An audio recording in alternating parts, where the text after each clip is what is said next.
મંગલં ભગવાન વીરો મંગલં ગૌતમો ગણી મંગલં કુંદ કુંદાર્યો જૈન ધર્મોસ્તુ મંગલમ સર્વમંગલમાંગલ્યં સર્વકલ્યાણકારકં પ્રદાના સર્વધર્માણાં જૈનં જયતુ શાસનમ મહાદેવ્યાહ કુક્ષિરત્નમ સદ્દજીતર્વાત્મજં શ્રીરાજચંદ્ર મહં વંદે તત્વલોચનદાયકં પ્રભુ તત્વલોચનદાયકં. ઓમ સજાતુ પરમ.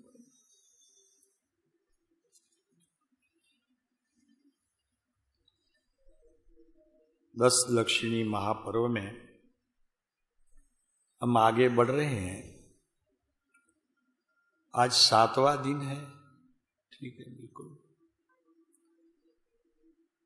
और 7वां दिन मुनियों के लिए उत्तम तप धर्म में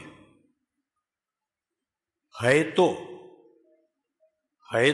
मुनियों को धर्म तो है ही, और वो तप धर्म भी है और उत्तम भी है.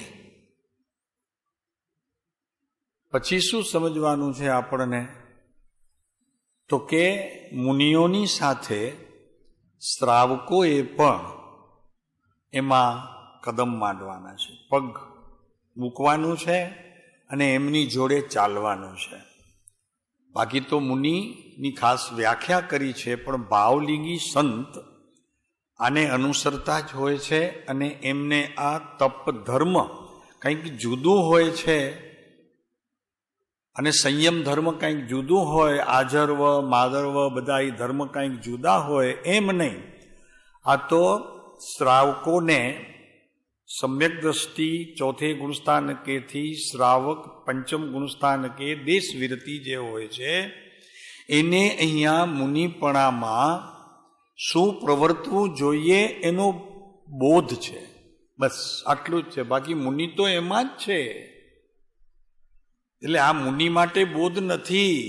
મુનિએ જે રીતે પોતાનું આચરણ રાખે છે એની અહીંયા વાત કરે છે. અને એ કોના માટે છે? શ્રાવક માટે છે. શ્રાવક કોને કહેવું? કે જે આત્મજ્ઞાન સહિત શ્રાવકના અણુવૃત્તોમાં જેણે પ્રવેશ કર્યો છે એને હવે મુનિ થવું છે અને જરૂર થવું છે. એટલે તો બોધ મુનિનો આપ્યો છે. અમને એક ભાઈએ પ્રશ્ન કર્યો હતો તો કે સાહેબ આ ઉત્તમ મુનિની આવી વાત આપણા માટે તો બિલકુલ નકામી છે. હે, શું વાત છે? મેં કીધું ભાઈ એમ નથી. કારણ કે અહીંયા જે વાત આવે છે તો એટલી બધી વાત આગળની ભૂમિકામાં છે, એટલે એ આપણા માટે તો અત્યારે કામની નથી. પછી એને એક જ વાત કરી. મેં કીધું ભાઈ તને અત્યારે 1 કરોડની કેબીસીમાં નંબર તારો લાગી જાય તો લેવાની ના પાડે તો? કે ના મારે એટલા નથી જોઈતા. હે, નથી તારી પાસે કરોડોને છતાં મળે તો તારી મહેનતથી તે પ્રાપ્ત કર્યા ને પ્રભુ. હા, આટલું ભણ્યો, એ સીટ ઉપર બેઠો, ત્યારે કરોડ રૂપિયા મળ્યા તો તારા પુરુષાર્થનું ફળ છે. તો અહીંયા પણ શ્રાવક થા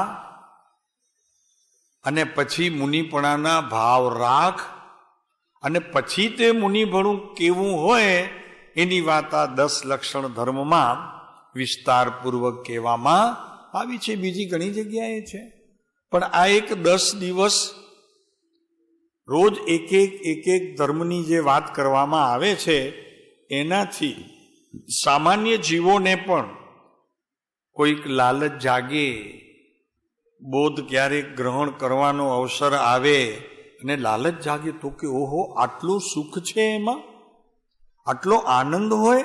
અમે તો એમ સમજતા હતા, આજે ઉત્તમ તપની વાત છે તો કે તપ કરવું એ કષ્ટદાયક છે, એમ સામાન્ય બધાની માન્યતા હોય છે ને.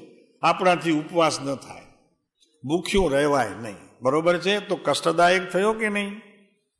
તો એ ભૂલ સુધારવા માટે આ તપની વ્યાખ્યા એ કરવામાં આવી ઉત્તમ લઈને કે ભાઈ તપ કોઈ કષ્ટનું કાર્ય નથી, તપ તો આનંદનું કારણ છે.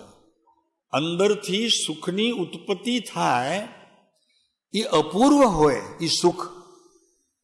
એક ઉપવાસમાં પણ તને જે એનું ફળ મળે એ તો લાંબી વાત, પણ વર્તમાનમાં પણ તું આરંભ સમારંભ વિનાનો તે દિવસ કાઢે, આરંભ સમારંભ વિનાનો, અને પછી જે તારી પાસે સમય બચે એ તારા તું આત્મા માટે ખર્ચે છે. એટલે તું આહારનો અને પીવાના પાણી સંબંધીનો પણ 24 તેજું કરે છે. તો એવા વિકલ્પનો અંત આવે છે. કેટલા વિકલ્પ આવે છે દિવસ દરમિયાન? તો આ વિકલ્પનો તને અત્યારે અભાવ થયો છે. તો એ અભાવના કાળમાં સ્વભાવરૂપ એવા પોતાના આત્માનું ચિંતન કરવાનો સમય મળ્યો છે. તો એ આનંદનો વિષય છે. પછી જોઈએ આપણે કે ઉપવાસના દિવસે આપણને શું કરવું જોઈએ. દુકાને જવું જ જોઈએ, નહીં તો ટાઈમ કેમ પાસ થાય? અને ટીવી બી જોવું જોઈએ, એટલે સમય પાસ થઈ જાય, એટલે ઓલું ભૂખ લાગી છે એ ખ્યાલ ના આવે. નહીં તો સતત પછી રસોડામાંથી આવતી સુગંધનો આહાર ચાલુ હોય, ઉપવાસ રહ્યું એક બાજુ. એમ ન થાય માટે આપણે જોઈશું કે શું કર્તવ્ય છે ઉપવાસના દિવસે. તો આજ ઉત્તમ તપ ધર્મ કા દિન હૈ. બસ એ આટલા માટે દિવસ આજે કે આચાર્યોએ શ્રાવકને મુનિ થવાના બોધ આપે છે, અને જરી લાલચ થાય તો કે ઓહો આટલું બધું સુખ છે, એના માટે વર્ણન છે. તપમાં સુખ છે. આયો કાલે સંયમની વાત આવી હતી, તો શું સંયમ દુઃખનું કારણ છે? સંયમથી દુઃખ ઉત્પન્ન થાય? શું ખ્યાલ છે બધાનો? આકરું છે ને પાડવું, પગે ઉગાડવું, ચાલવું, પોતાની પાસે કોઈ બીજી ખાવા પીવાની કે બીજા કોઈ પણ પ્રકારના પરિગ્રહનો ત્યાગ હોય, લોચ કરવી, આતાપ લેવો, પગે ઉગાડા ચાલવું, ઘર ન હોય, ઘર બહાર ન હોય, ઘરવાળા ન હોય એવી જગ્યાએ રહેવું, પછી તે તડકો હોય, ઠંડી હોય તો એમાં પણ વિહાર કરવા, સવારના વહેલું વિહાર કરી જવું. કેટલા તો દિવસ દરમિયાન એ સંયમ સંબંધીના 13 મહાવ્રતમાંથી પાલન હોય સરખું, કષ્ટદાયક. હમણાં સુખી છીએ આપણે, છે કઈ ઉપાધિ? હા, એક દિવસ મૌન રાખવાનું કીધું તો એક જ દિવસ, બીજે દિવસે બધાને છૂટ. આઝાદી. ઓલામાં તો પરતંત્રતા, હાલું બધું કરવું પડે. અહીંયા તો એક દિવસ કીધું તો એક દિવસ ચાલ્યું, બીજા દિવસથી બધાને છૂટી. ત્યાં એવું ન હોય. તો આહાર લઈ આવવાનો, જે હોય તૈયાર તે ઓર્ડર નહીં કરવાનો. તો દુઃખ કે સુખ? સંયમમાં સુખ કે દુઃખ? ગાડી ઘોડામાં નહીં બેસવાનું, પ્લેન રેલગાડીમાં નહીં બેસવાનું, પગે ચાલીને જવાનું. તો અહીંયા આચાર્ય આપણને એ બોધ આપે છે કે ભાઈ સંયમ તે સુખનું કારણ છે, સંયમ દુઃખનું કારણ હોઈ શકે નહીં. એની વાત આપણને વિસ્તારપૂર્વક કહે છે કે આવું સંયમ એ સુખનું કારણ છે, એમ અહીંયા તપ પણ સુખનું કારણ છે. આહાર છોડવો તે સુખનું કારણ છે. સાહેબ શું વાત કરો, સવારના ચા વગર તો ચાલે જ નહીં ને. અમારી વાત કરીએ છીએ, તમારા કોઈની નથી કરતા. અમને ચા તો જોઈએ જ સવારના, અને સવારના ગરમ નાસ્તો. આજે જ કહેતા હતા, બેઠા હતા તો મેં કીધું એક ગરમ તો જોઈએ જ, અને એ ન મળે તો દુઃખ કે સુખ. હવે રોજ ટેવ હોય નવીનભાઈ, અને આપણે નિયમ લઈ લીધું કે આજે અમારે એકાસણું કે ઉપવાસ. એકાસણામાંય ન મળે, આંબિલમાંય ન મળે, તો સુખ કે દુઃખ? જે વસ્તુ આપણને વિશેષ પ્રિય હોય દલીનભાઈ, અને એ ન મળે તો દુઃખનું કારણ કે સુખનું કારણ? બોલો ને, વાંધો નહીં, એમાં તો બોલવાનું કાંઈ વાંધો નહીં. આપણને જે પ્રિય વસ્તુ હોય એનો તે દિવસે વિરહ હોય કે વિયોગ હોય, તો સુખ કે દુઃખ? દુઃખ. તો તપ દુઃખનું કારણ થયું કે સુખનું કારણ થયું? દુઃખનું. આ મુનિ એમ કે છે કે દુઃખનું કારણ નથી, એમ તને પોકારીને કહીએ છીએ કે તપ તે આત્મિક સુખનું કારણ છે. આ બધા તારા દુઃખ છે, કેમ કે એમાં વિકલ્પ છે. ચા ન મળે તો દુઃખી. બહાર સફરમાં ક્યાંક ગયો હોય, આમ તો ટેવ હોય 8 વાગે, ત્યાં ક્યારેક 10 વાગી જાય. જુઓ મજા, 10 વાગી જાય ને અને ચા મળી ના હોય ને, દુઃખ. આ બધું ટાળવા માટે અહીંયા આ બોધ છે. આગળ ચાલીએ આપણે. पद्मनंदी आचार्य उत्तम तप धर्म का वर्णन करते हैं. कर्म मल विलय, पहला पहली बात कि तप थी अनादि कहे करेला जे कई कर्म अज्ञान भावे उपार्जन थया होय तेनो नाश थाय छे. विलय थाय छे, नाश थाय छे तपथी.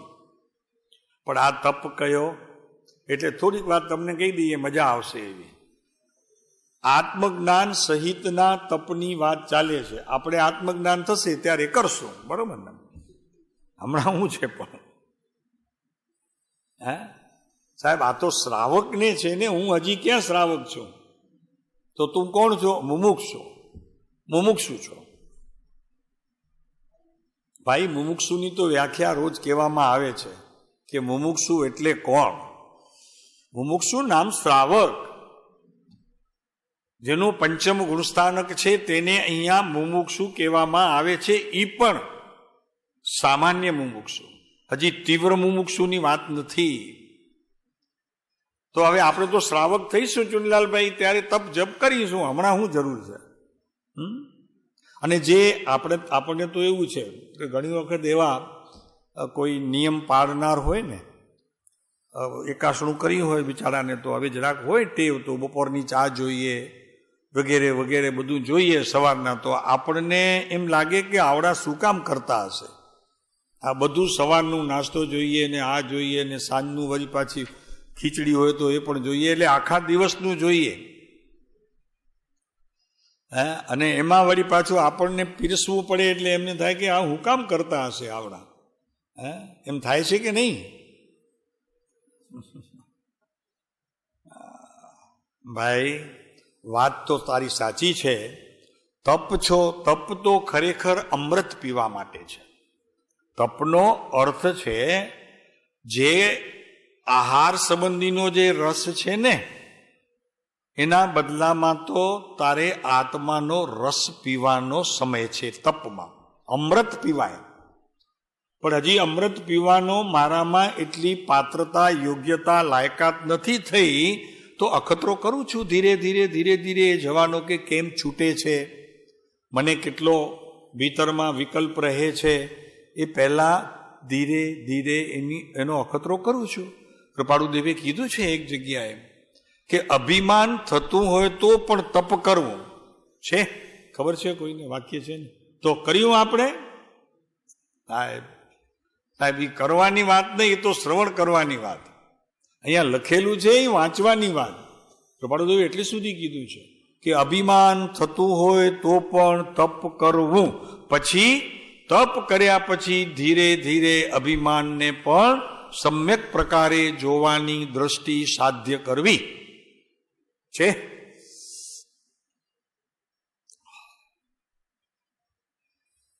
અમૃત પીવો, અહીંયાથી નહીં, અહીંયાથી નહીં. આજે જે પ્રવચન ચાલશે ને અહીંયાથી પીવું, કાનથી અમૃત પીવું.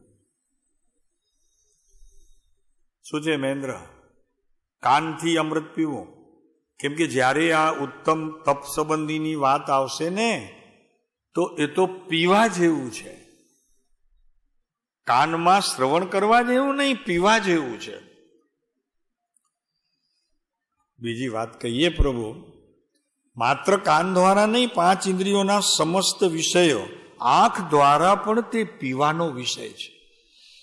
તપ આંખ દ્વારા પણ પીવાય છે. તમે જોજો, જે દિવસે તમને આટલો એકાસણાનો પણ નિયમ હશે ને તે દિવસે તમે વાંચન કરશો, અને કાંઈ પણ વ્રત નિયમ નહીં હોય અને તમે વાંચન કરશો, એમાં ઘણું અંતર રહેશે. તે દિવસે ભગવાનના દર્શન કરશો, તે દિવસે પણ તમારું બહુ ફરક તમને પોતાને અનુભવ થશે. તો આજે બધાના બપોરની રસોઈ સાંજના પીરસજો રસિકભાઈ. આજે બધાને બપોરના નહીં જમે કોઈ, બંધ.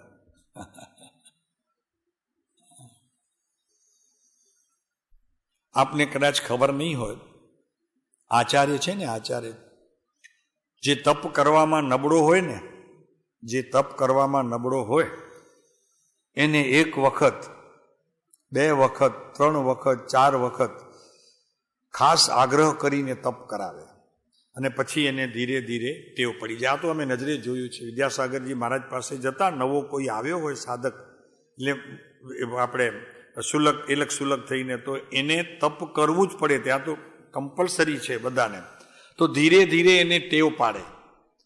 પહેલા એને આહારમાં 2 જ ચીજો આપે, પછી એક જ ચીજથી આહાર કરવાનો. ભાત હોય તો એકલી ભાત જ, સાથે દાળ નહીં, શાક નહીં, એકલી ભાત ખાવાની. તો એમ એને ટેવ પાડે. ટેવ પાડીને પછી એને ખ્યાલ આવી જાય તો કે નહીં ચાલશે, વાંધો નહીં આવે, ગમશે. એવી રીતે એલક સુલકપણે આવેલા કે કોઈ સાધકપણે આવેલા એવા કોઈ પણ જીવને આવી રીતે એમને તપ માર્ગે આગળ વધારે. તો અહીંયા કહે છે કે આંખ દ્વારા પણ અમૃત પીવું. અખતરો કરજો પ્રભુ. એક દિવસ ઉપવાસ કરીને તમારી આંખને જોશો, તમને તો ખ્યાલ આવશે. તમારી આંખ પૂરેપૂરી ઉગાડી નહીં રહે, અડધી નમેલી રહેશે. સતત ઉપવાસની અસર તમને બપોરે 2 વાગ્યાથી થશે, પછી આંખ આમ નહીં રહે, એની ધીરે ધીરે પાપડો ઢળતી રહેશે. અનુભવ કરજો પ્રભુ. હા, કાન તમારા સતેજ થતા જશે. ઇન્દ્રિયો ઉલટાની આહાર આપવાથી જે તેજ થાય છે એનાથી વિશેષ તેજ એને આહાર આપતા નથી ત્યારે તેજ થાય છે. ઇન્દ્રિયોનો વેપાર એટલો બધો વધી જાય તમારો તપથી. અને ઘણા એમ કે હાથ પગ નથી ચાલતા. હાથ પગ ઇન્દ્રિયો નથી.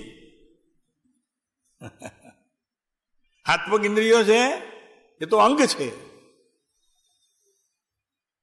અને તને એનાથી શું કામ છે? તને તો ઇન્દ્રિયોથી કામ છે. કારણ કે ઇન્દ્રિયોનો વેપાર જ સંસારમાં વધારવાનું કારણ, અને સમ્યક પ્રકારે ઇન્દ્રિયોનો વેપાર જે છે તે મુક્તિનું કારણ થાય છે. તારે તો ત્યાં ચેતવવું છે. ઇન્દ્રિયોને જો સમ્યક પ્રકારે તપમાં સંયમમાં લગાડવું હોય તો કાં તો ઉપવાસ આદિ, એકાસન આદિ, આવું માવદુરી આવે છે ને ભાઈ, 1 વખત આહાર લેવો. 5 બાહ્ય તપ, 6 બાહ્ય તપ ને 6 અભ્યંતર, 12 પ્રકારના તપમાં બધી વ્યાખ્યા છે. તો શરૂઆત કરવી એવી રીતે આપણને પહેલા ઉણોદરીથી શરૂઆત કરી લેવી કે 4 રોટલી ખાઉં છું તો 2 રોટલી ખાઈશ. તો કે સાહેબ આવું બધું મુનિ માટે? તો કે ના, મુનિ માટે હવે કહીએ છીએ. શરૂઆત કરવી ઓણોદરીથી. હા, ધીરે ધીરે ધીરે ધીરે શરૂઆત કરી દેવી, પછી પોતાની રીતે શરીર સેટ થઈ જશે. પછી તમને જે આનંદ આવશે એ કોઈક અનેરો હશે. અરે સ્વાધ્યાયમાં બેસીને શ્રવણ કરવાનો એ આનંદ અનેરો હશે. તપ જરૂરી છે, બિલકુલ જરૂરી છે. તો કે સાહેબ મિથ્યા દ્રષ્ટિ છે તો પણ? તો કે હા, મિથ્યા દ્રષ્ટિ છે તો પણ. હવે કઈ મિથ્યા દ્રષ્ટિ થોડા જ રહો તમે. હા, હવે તો કેટલા બધા બોલ મિથ્યા દર્શન સંબંધીના આપણે રોજ સાંભળીએ છીએ. તો કમસે કમ કદાચ મિથ્યા દ્રષ્ટિ હો તો અભિપ્રાયમાંથી તો હવે નથી જ. તો કે ના, આ છે તો હજી કાઢવાના છે. હા, તો આમ તો સમ્યક થયું ને, પછી તપ તો સમ્યક થયું કે મિથ્યા દ્રષ્ટિ શું ને તપ કરવું છો, તો તપ તો સંયમ થયું, આપણે સમ્યક થયું કે નહીં એમ કરજો.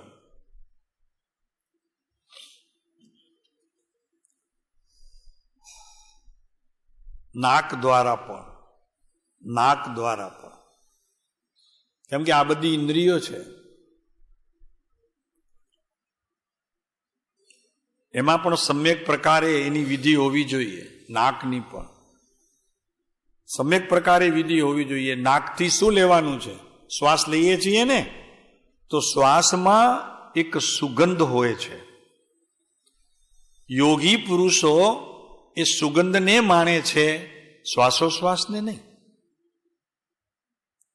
યોગ દ્વારા શ્વાસને નહીં, શ્વાસ લેવાય છે પણ એ શ્વાસમાંથી એક સુગંધી પદાર્થનો ખરેખર એમાં એક પ્રવાહ હોય છે. આ તો યોગીની વાત કરી, અહીંયા એટલા માટે કર્યું છે કે એક હોય છે, સુગંધ હોય છે, કેમ કે આત્મા એક સુગંધી પદાર્થ છે.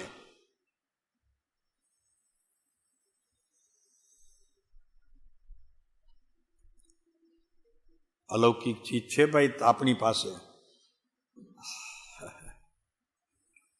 અલૌકિક ચીજ છે.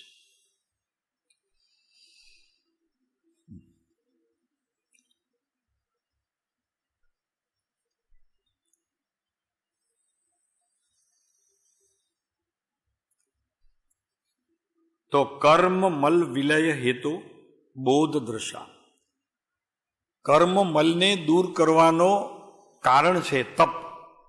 કર્મ મલનો વિલય, વિરહ એનાથી જાય છે, કે જે આપણને આપણી આત્માની આરાધનામાં ખૂબ જરૂરી છે, ઉપયોગી છે.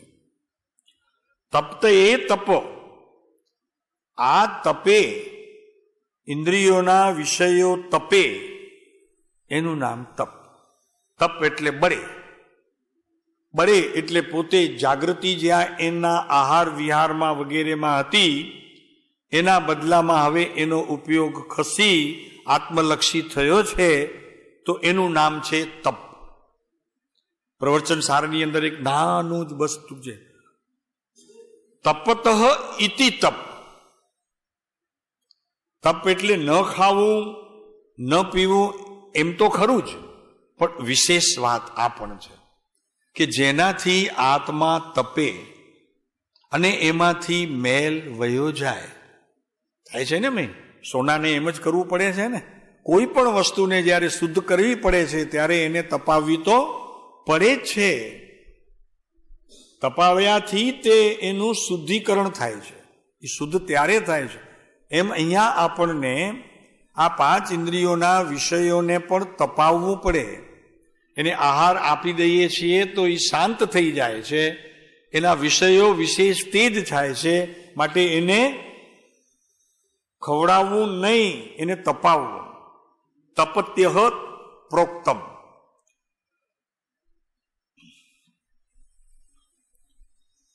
सम्यक दर्शन, હવે મુનિની વાત કરે છે કે सम्यक दर्शन और सम्यक ज्ञान सहित जो उत्तम तप है वह संसार समुद्र से पार होने के लिए जहाज के समान है.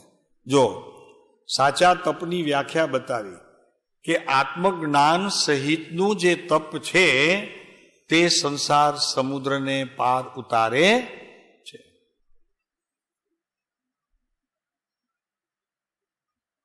બરોબર છે હંસરાજભાઈ? પછી આપણને તો નહીં ને, હજી સમ્યક જ્ઞાન નથી તો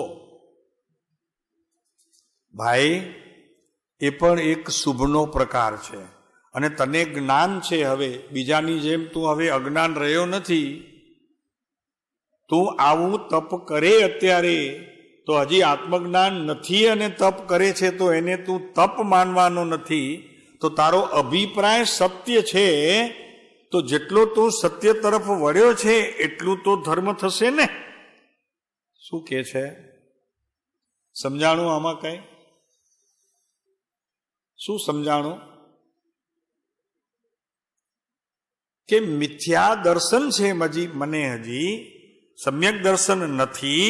અને મારો આજે ઉપવાસ છે એને તું ધર્મના ખાનામાં નહીં લઈ જાય, એને તું પ્રયોગમાં ખાનામાં મૂકીશ. એટલે તારું અજ્ઞાન સમ્યક્ત્વને તો પામ્યું, એ સતને તો અનુસર્યું, પામ્યું નહીં પણ અનુસર્યું તો ખરું. તો જેટલું તે અનુસર્યું એ તારા હિત માટે છે. એમ કરીને પણ તપ કરવું.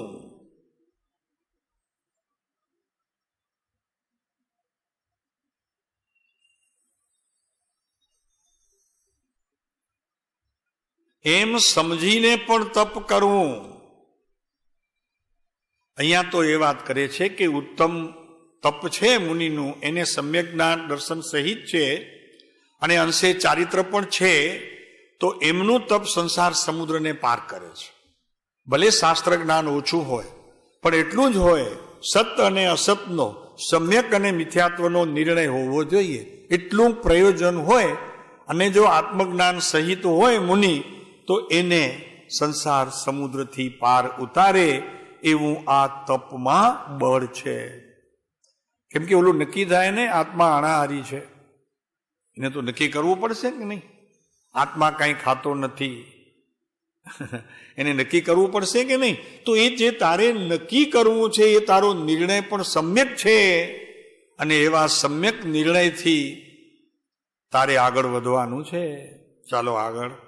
સમ્યક જ્ઞાન રૂપી દ્રષ્ટિ સે વસ્તુ સ્વરૂપ કો જાણકર, જો છે ને સાચી વસ્તુની તને ખબર પડી કે આત્મા અણાહારી છે, એને આહાર છે નહીં. આહાર કોણ લે છે એની વાત પછી, પણ એક વાત તો નક્કી થઈ કે આત્મા અણાહારી છે અને હું કોણ છું? આત્મા. આટલી વાત તો રાખો કે હું આત્મા છું અને આત્માને આહાર હોય નહીં, આટલું રાખો બસ. પછી કોણ ખાય છે એની વાત અત્યારે નથી કરતા.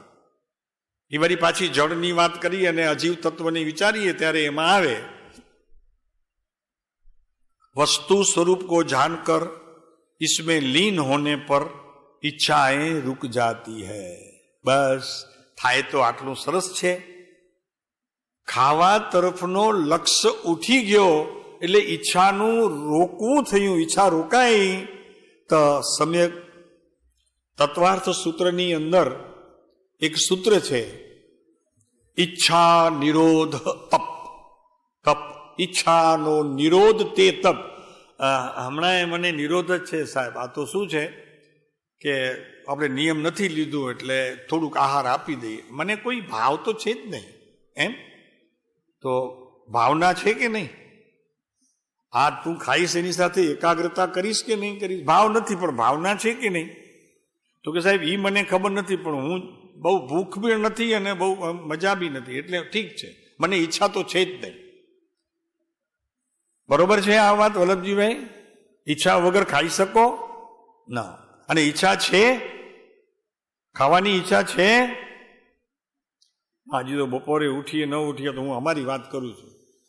બપોરે હજી જીમીને ઊભા થયા ને ત્યાં વાત કરે સાવિકા, તમારા બેદાના બેન, સાંજના શું? મેં કીધું સાંજના શું? સાંજના તો ખાવાનું જોઈશે. સાંજના શું એટલે હા, હજી તો બપોરે જમીને ઊભા થયા છીએ. અને આપણને જોઈએ છે શું? આત્મા. શું જોઈએ છે? આત્મા. કેમ જોઈએ છે? કે આત્મા મળે તો સુખ પ્રાપ્ત થાય. તો નક્કી તો એ થયું કે અત્યારે હું દુઃખી છું. સુખ જોઈએ છે, આત્મા જોઈએ છે તો સુખ જોઈએ છે. અને સુખ જોઈએ છે તો એ વાત નક્કી છે કે જોઈએ છે એટલે હમણાં હું દુઃખી બરોબર છે નલિનભાઈ? દુઃખી કે સુખી? પણ સાહેબ એવું દુઃખ નથી આપ કયો છો એવું દુઃખ નથી. तो इच्छाएं रुक जाती है. बस ઈચ્છા અટકી, ભીતરથી ઈચ્છાઓ ભાવના રૂપે પણ નહીં, ભાવ રૂપે પણ નહીં. ખરેખર તો મુનિઓને એવું હોય છે, એક વખતના આહારનો લોકો એમ કહે ને કે 10 વાગે નહીં બહાર નીકળે છે, એમ છે જ નહીં. એમ છે જ નહીં. એમને એવું લક્ષ્ય બી નથી આવતો, ખ્યાલ બી નથી આવતો કે 10 થયા, ઘડિયાળ નથી એમની પાસે. 10 થયા ને આપણે હવે આહાર માટે જવું જોઈએ એવો વિકલ્પ આવે ને, આવતો નથી પણ જો આવે ને વિકલ્પ તો ઈચ્છા થઈ ને કદાચ એક વખત આહાર લીધો નહીં પણ લીધો નહીં પણ લીધો. એટલે એમ છે નહીં. અમારી એ સાથે બહુ વાત થઈ વિદ્યાસાગરજી મહારાજ સાથે કે આ શું છે એમ, તમે 10 વાગે આપ निकलते हो तो इच्छा के बिना ही निकलते हो? तो कि हाँ सही में तो ये बात है, हमको इच्छा नहीं होती, मगर क्या होता है? तो मैं कहूं क्या होता है बताओ? तो कि बाहर से परघा का ये ध्वनि हमारे कान पे आता है. क्या? तिष्ठो तिष्ठो तिष्ठो, मन सुधी, वचन सुधी, काय सुधी, ऐसे पुकार आते हैं. तो हमारा ये विकल्प जो है थोड़ी उसमें चेतना आ जाती है, और चेतना आ जाती है उसी समय भीतर हमें भूख लगी है ऐसा एहसास भी होने लगता है, जो नहीं होना चाहिए पर होता है. मगर हम बाहर तभी निकलते हैं जब ये ध्वनि हमारे कानों पे आती है. ऐसे नहीं है हम बैठे हैं साधना में और 10 बजे तो हम निकल पड़े, ऐसा नहीं है. फिर हम अभिग्रह ले लेते हैं, और अभिग्रह लेके हमारा अभिग्रह जहां पूरा होता है वहां हम भोजन के लिए वो घर में प्रवेश करते हैं. એમના કાને ધોની પડે છે, તિષ્ઠો તિષ્ઠો, બહાર બધી લાઈન લાગી હોય ને 10 વાગે, એ લોકોને એમ થાય કે મુનિ આવશે હમણાં એમ, એટલે તેનો અવાજ આવે એમના કાને. હવે આ કેટલું થાય છે આ કાળમાં એની વાત નથી, પણ વસ્તુ વ્યવસ્થા છે એમ. સાહેબ અમે એમ જ કરીએ છીએ, તમે મહારાજની ક્યાં વાત કરો, અમે એમ જ કરીએ. ઘંટ પડે છે નહીં, અમારા કાને પડે છે તો અમે જઈએ છીએ. એનાથી પહેલા જતા નથી રવિભાઈ. અને અમારે એવું છે, અમે બહારના રૂમમાં ચાલો જમવાનું તૈયાર છે, બસ ત્યારે જઈએ છીએ. તો અમારામાં ને પછી મુનિમાં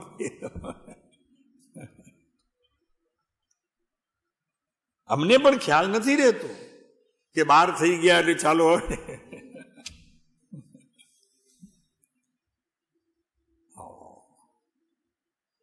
પ્રભુ આત્મ ધ્યાન, આત્મ જ્ઞાન, આત્મામાં મગ્નતા જેને કરવી હોય ને પ્રભુ, તો એ પંથે પ્રયાણ તો કરવું પડે. તમે કહો ના અમને હજી સમ્યક દર્શન નથી તો અમે તપ ન કરીએ. પ્રભુ એવી માન્યતા તો ખરેખર તમને કોઈ મુક્તિના દ્વાર સુધી એ નહીં મૂકે પ્રભુ. હા, અને અમારે છે ને બધા ટ્રસ્ટીઓ તો પર્યુષણમાં મીઠાઈ પીરસે છે. હવે તો બંધ કરો, 8 દિવસ તો બંધ કરો પ્રભુ. તો કે સાહેબ બધાને કઠોર હોય ને એટલે ફાવતું નથી. હવે અહીંયા ફાવવા ન ફાવવાની વાત છે. અહીંયા જુઓ, વિચારજો પ્રભુ તમે 8 દિવસ.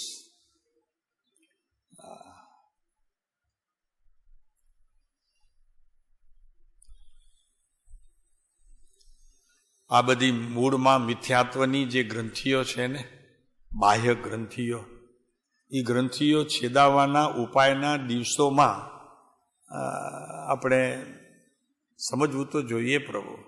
કારણ કે અભ્યંતર તો હજી દૂર, પણ બાહ્ય ગ્રંથિઓને પણ જો હજી આપણે સમજ્યા ન હોઈએ ભાઈ બધી જગ્યાએ હોય છે, આપણે નહીં કરીએ તો માણસો નહીં આવે. એમ અમારા ઘણી વખત કહે ભાઈ એટલા માટે નથી આવતા લોકો. આવો છો એટલા માટે આવો છો, તમે ખાવાનું બરોબર મળે છે એટલા માટે આવો છો પ્રભુ. આમાંથી જરા ઓછું મળે તો ચલાવી લેશો કે નહીં? જરા ધ્વનિ પહોંચે કંઈક લોકો સુધી બેઠેલા છે ત્યાં, એટલું તો અવાજ આપો. તમે જમવા આવો છો, અહીંયા સારું જરા મળે છે વ્યવસ્થિત, તો એટલા માટે આવો છો. કાંઈ કરવું નથી પડતું એટલા માટે આવો છો. કે બસ જેમ ઓટલેથી પાટલે અને એમ અહીંયા સ્વાધ્યાય મંદિરથી રૂમમાં ને રૂમમાંથી પાછા પાટલે, એટલા માટે પ્રભુ એમ ન હોય. આ ભાવ મનુષ્યનો જે મળ્યું છે ને મહાકિંમતી છે, આપણને ખબર નથી, બહુ કિંમતી છે. હા, વાંચીએ છીએ પણ એનું હજી ભીતર જે ઉતરવું જોઈએ ને, એની મહત્તા આવવી જોઈએ ને. બહુ પુણ્ય કેરા પુંજથી, બહુ પુણ્ય કેરા. શાસ્ત્ર તો એમ કે છે કે મેરુ જેટલા તારા પુણ્યના ઢગલા થયા ને ત્યારે આ માનવ ભાવ મળ્યું છે.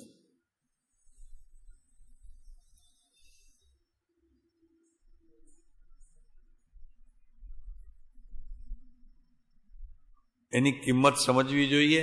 જેમ બાપ કે ને દીકરાને, પૈસા બહુ વાપરતો હોય દીકરો, તો બાપ કે તરત જ રવિભાઈ તો કે તમને લોકોને પૈસાની કિંમત નથી, અમને પૂછો આ પૈસા કેમ ભેગા થાય છે. કેમ કે એને એની કિંમત સમજાણી છે. કેમ કે 2 આના ને 4 આનામાં એને રોટલા ખાધા છે કે અત્યારે 200 રૂપિયામાં તમે ખાવ છો, એ 2 આનામાં ખાધા છે. અને એ પણ કેવા સૂકા રૂકા બધા, છાશ ને રોટલો એને ખાધો છે. એને ખબર છે પૈસાની. એમ આપણને ખબર નથી મનુષ્ય ભાવની, મુનિઓને ખબર છે. મુનિઓને ખબર છે, આપણને ખબર નથી કે આ મનુષ્ય ભાવની કિંમત શું છે. આવે છે પદ્મનંદી આચાર્ય, પદ્મનંદી પંચવિંશતિમાં, કે મુનિઓ જ્યારે ધ્યાનમાં બેસે છે ને ત્યારે એમનું વૈરાગ્ય બહુ વધી જાય છે. કારણ ખબર છે તમને? એ ધ્યાનની અવસ્થામાંથી નારકીની પૂર્વે વેદેલી વેદનાના વિચારોમાં વયા જાય છે ત્યારે વૈરાગ્ય ખૂબ વધી જાય છે. આવું કથન છે, પદ્મનંદી આચાર્ય કથન કર્યું છે. ધ્યાનમાં માત્ર આત્મા જ એમને ઝળકે છે એમ નહીં. પૂર્વે જે કાંઈ નારકીનું દુઃખ ભોગવ્યું હોય એની કલ્પના કરે છે ને પોતે ધ્રુજી જાય છે અને વૈરાગ્ય વધી જાય છે. અને જેવું વૈરાગ્ય વધે છે તેવું આત્માની ધ્યાનની દશા એટલી ગહેરાઈએ જાય છે. આ ધ્યાન કંઈ આપણું ધ્યાન કંઈ ધ્યાન નથી. આપણું ધ્યાન કંઈ ધ્યાન નથી. ધ્યાન તો મુનિઓ માટે છે. આપણે કરીએ છીએ ચિંતવન કરીએ છીએ. અને એ ચિંતવન છે પહેલા તો 5 ઇન્દ્રિયો સહિતનું આ દેહ, એનું દમન કેવી રીતે કરવું એ સંબંધીનું ચિંતવન માટે જરી આપણે આત્માને સ્મૃતિમાં લઈએ છીએ. એ સ્મૃતિમાં જ આવે છે, 1 સેકન્ડ પણ નથી રહેતો.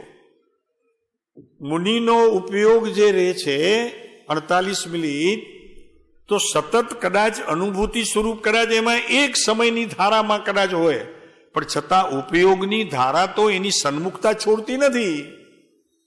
શું કહ્યું? ઉપયોગની જે ધારા છે એમાં જે પુરુષાર્થના અંશો છે એમાં એક સમય પણ પોતાનું પ્રમાદ એમાં ફાવે નહીં, એટલી મુનિની ત્યાં જાગૃતિ હોય છે. ફાવી ન જાય, પ્રમાદ ફાવી ન જાય. ઓહો, શું પ્રભુ આપણે તો કઈ કરીએ છીએ. તેમાં આ પંચમ કાળની અંદર પ્રભુ ધર્મના પ્રયોગો અને ધ્યાનને બધું ઠીક, ધ્યાન તો મુનિ માટે છે. ધ્યાનની પ્રક્રિયા ચોખ્ખું કહ્યું છે. ક્યાં કહ્યું છે?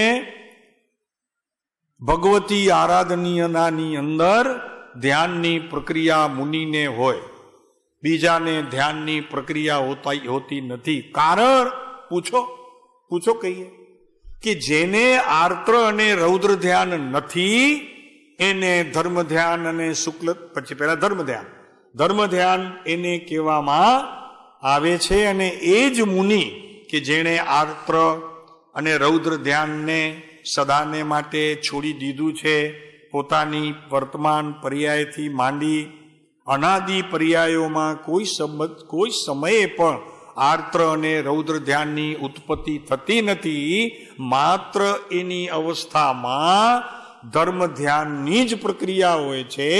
એ ધર્મ ધ્યાનની આ ક્રિયા છે શુક્લ ધ્યાને પહોંચવાની મુનિની, એને ધ્યાન કહેવામાં આવે છે. અને મુનિનું કર્તવ્ય છે ધ્યાન કરવું, તે મુનિ કર્તવ્ય છે. શું નલિનભાઈ આવું છે પ્રભુ? શું છે? આપણને એમ લાગે કે આવો અઘરો બોધની જરૂર શું? એ તો કાલે કીધું તું, શ્રાવકને મુનિનો બોધ, મિથ્યા દ્રષ્ટિને સમ્યક્ત્વનો બોધ. મિથ્યા દોષ નહીં, મિથ્યા તો છે એને, એમાં શું એને બોધ આપવાનો? સમજાણો? મિથ્યા દ્રષ્ટિ સંબંધીનો બોધ નહીં, એને સમ્યક્ત્વ સંબંધીનો બોધ. અને જેને સમ્યક્ત્વ પ્રાપ્ત થયું છે એને ચારિત્ર સંબંધીનો બોધ મુનિપણાનો. અને જે મુનિ છે તેને ભગવાનની સભામાં કેવળ જ્ઞાનનો બોધ. આ રીત પ્રણાલિકા છે, પરંપરા. આપણે જઈએ છીએ ને પાછા એમ તો આવ્યા છીએ કે કાંઈ હતું તો નહીં, ખિસ્સા ખાલી અને ત્રિભુવન ભીમજીમાં વયા ગયા. જરા બતાવજો ને મને હાર. પૈસા કેટલા લીધા? 5-10 હજાર ખિસ્સામાં મળે, શાકભાજી મળશે.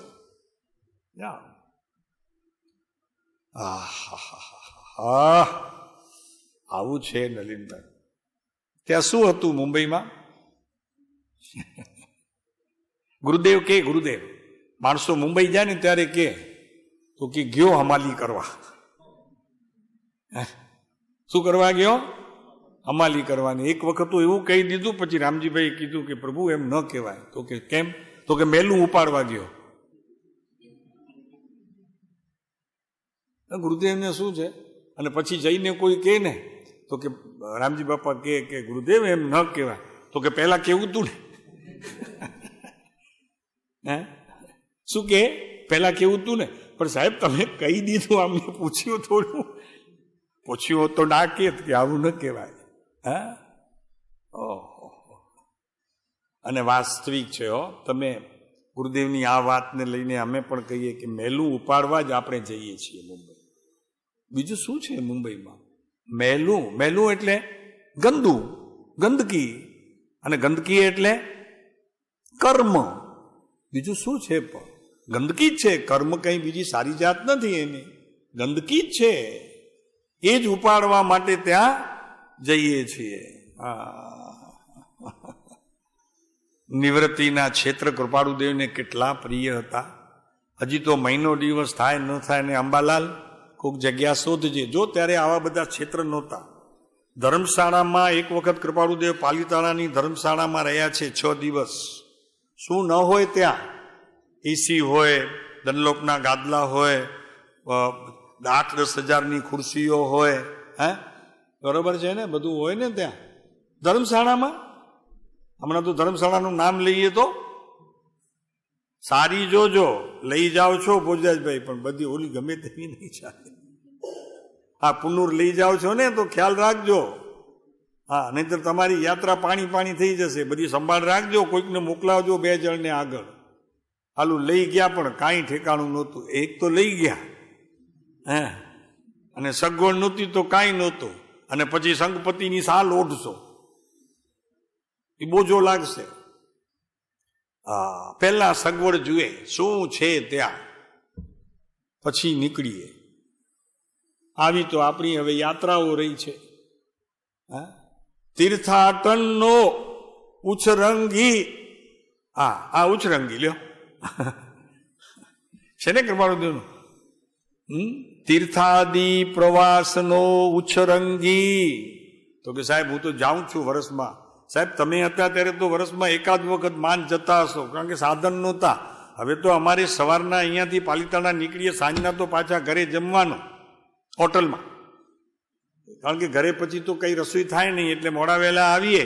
ભાવનગરનું પ્લેન જરા મોડું હોય એટલે પછી ત્યાંથી સીધા બેગ લઈને એક વખત તો જમવાનું, રાત્રે ત્યાં સારી હોટલમાં, પછી ઘરે જ જવાનું. ઘરે રસોઈ કોણ કરે? હા એમ. સાહેબ તમે તો એક વખત વર્ષમાં જતા હશો, અમે તો હવે વર્ષમાં 12 વખત જઈએ છીએ. આ ઉછરંગી લ્યો ને કિરણભાઈ, આ ઉછરંગી. નથી જતા? હમણાં કેટલા વખત યાત્રા જાઓ છો વર્ષમાં? ત્યારે ક્યાં હતું પ્રભુ? સાધને નહોતા. અને એટલું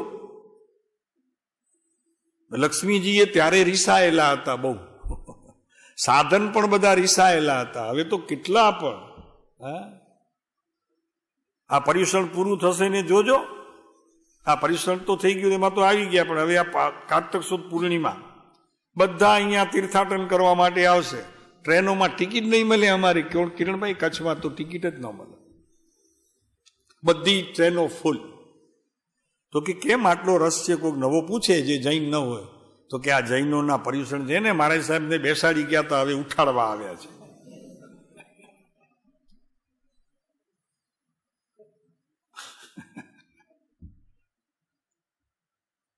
ટોળાના ટોળા આવશે પૂનમના. ક્યાં ધર્મ રહી ગયો પ્રભુ? મહાવીર ક્યાં રહી ગયા? અને મહાવીરે કહેલી વાતો ક્યાં રહી ગઈ પ્રભુ? બધું અત્યારે તો 2531 થયા કે 41 થયા, કેટલા થયા છે? એટલા વર્ષોની અંદર તો કૃપાળુ દેવે તો આજે 125 વર્ષ પહેલા કીધું કે મહાવીરથી લાખો ગાઉ દૂર લોકો વયા ગયા છે. કેટલા ગાઉ? કેટલા ગાઉ? લાખો છે જ નહીં. અહીંયા તો અમેરિકાએ બહુ તો 10,000 કિલોમીટર છે. લાખ ગાઉ તો કોઈ એવું સેન્ટરે નથી કે અહીંયાથી ઉપરો ને લાખ ગાઉ તમે ચાલો. એ તો હજી ભરત ક્ષેત્રનો બાકી છે બધું શોધવાનું વૈજ્ઞાનિકોને. ભરત ક્ષેત્ર ક્યાં હજી જેટલો વિસ્તાર છે આમાં શાસ્ત્રોમાં કહ્યું છે એટલો હજી શોધી લીધો છે આપણે. 10 પૈસા એ નથી શોધાયો. લાખો ઘાવ અત્યારે મહાવીરના માર્ગથી લોકો દૂર વયા ગયા છે.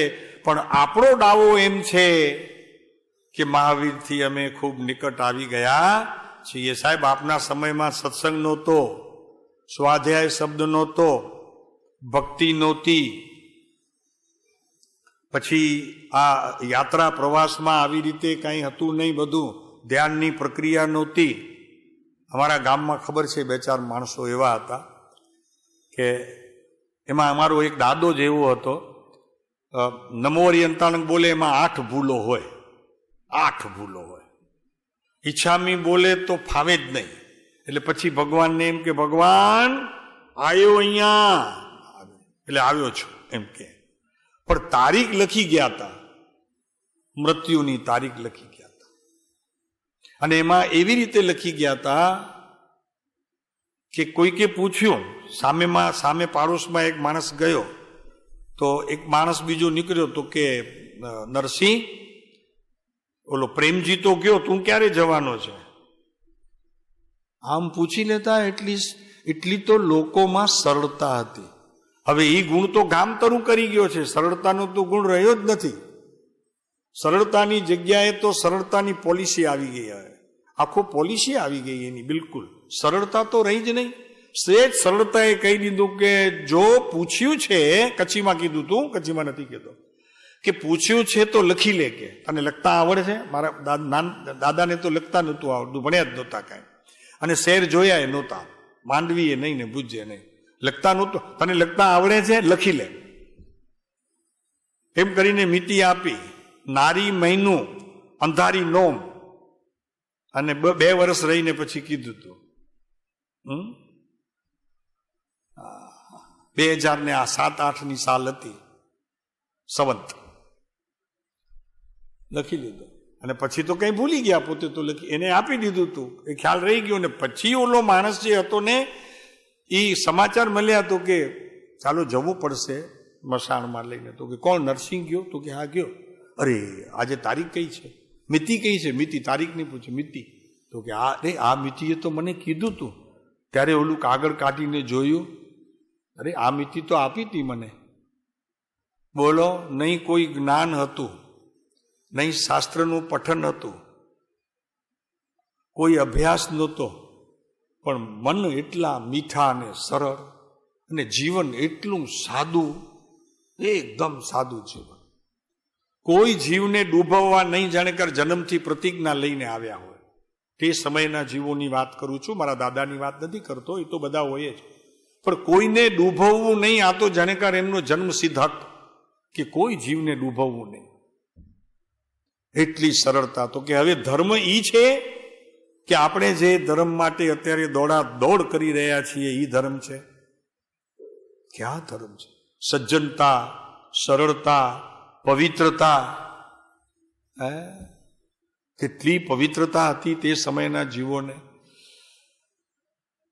અમે તો નાના હતા ને તો ભણ્યા ત્યાં છીએ ને, 7 ચોપડી ત્યાં ભણ્યા છીએ, એટલે બધી ખબર છે કે તે સમયના લોકોની સરળતા જ્યારે અત્યારે આ બધાની સામે આવે ત્યારે એમ થાય કે ખરેખર તે જીવન અને અત્યારનું જીવન તો કૃપાળુદેવ બિલકુલ સાચા છે કે લાખો ગાઉ અત્યારે આપણે મહાવીરથી દૂર છીએ.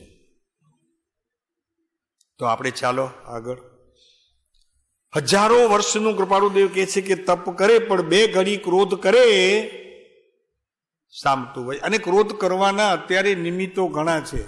એ સમયની અંદર નિમિત્ત પણ નહોતા ક્રોધ કરવાના, કાંઈ નિમિત્ત નહોતું. આખો દિવસ બિચારા સીમમાં કામ કરે, ઘરે આવે થાક્યા પાક્યા સુઈ છે બસ. અત્યારે તો સમય ગણો અને પૂછો કોઈને પણ તો કે બિલકુલ ટાઈમ નથી મને. શું કે બધાને પૂછો અત્યારે, પુરુષોને, બહેનોને પણ એ જ હાલત. તો કે જરાક આવવું છે, જરાક આવશો, અડધો કલાક પોણો કલાકનું કામ છે. તો કે મને બિલકુલ ટાઈમ નથી. અને એ ટાઈમ જ્યાં જવું હોય એ ટાઈમમાં એ ત્યાં આવે ને કોઈ મળે ને તો કે 2 વાગે છે, જરા આવી જાઓ તો સારું. હવે 2 વાગે જાઓ ને તો ટાઈમ એમ બોલ્યા ને બેન, તો કે ટાઈમ નથી. તો 2 વાગે ક્યાંથી ટાઈમ હોય?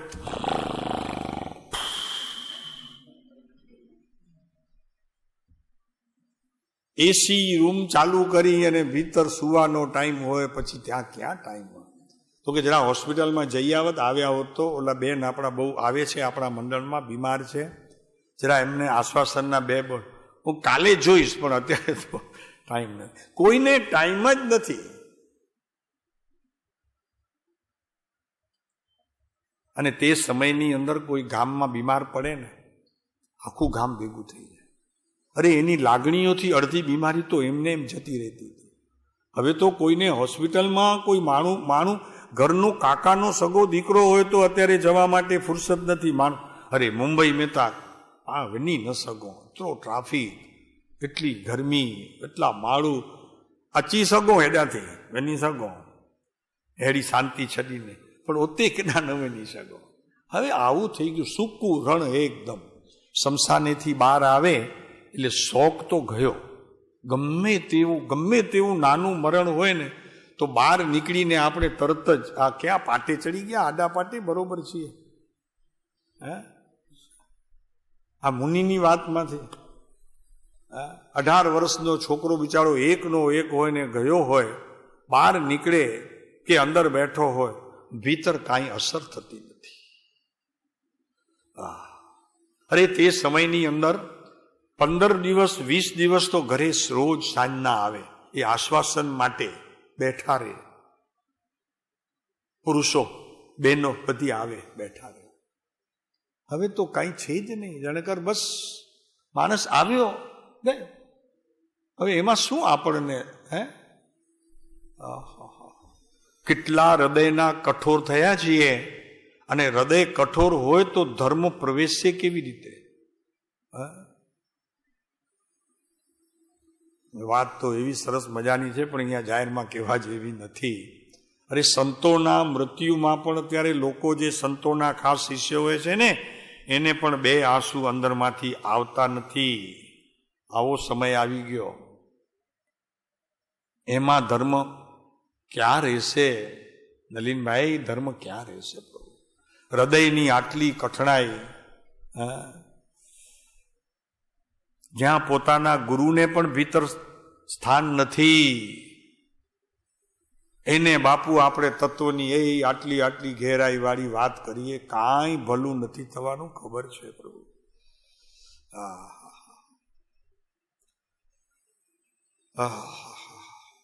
શું કરે? निश्चय से तो वितराग भाव स्वरूप एक ही प्रकार का तप है. आना सिवाय बधु तप ठीक ठीक. निश्चय से तो वितराग भाव एक ही प्रकार का तप है. किंचित पण पोतानी अवस्थामां रागनी उत्पत्ति थवानो काळ आवे खरो संसारमां छीए तो, पण ए प्रत्ये जागृति राखवी ए पण वितरागताना अंशोने खेंची लावવું बराबर छे. એટલું તો કરવું જોઈએ.